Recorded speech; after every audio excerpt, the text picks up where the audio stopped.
This is Adrian Hart with your Southeast Colorado weather on seconews.org.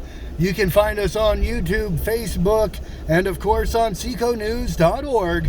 We're here in Swink looking at blowing dirt and dust. Of course, the National Weather Service office of Pueblo has issued a warning regarding the wildfire near Grenada, Colorado.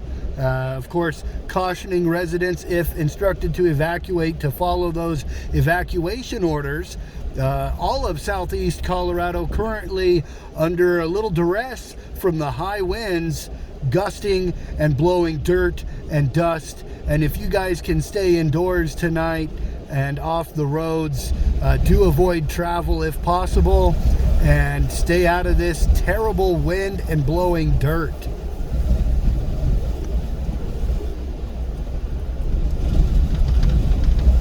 Of course, you can follow us on social media, subscribe to the YouTube channel for free, follow us on Facebook, Seco News, and Seco Weather pages.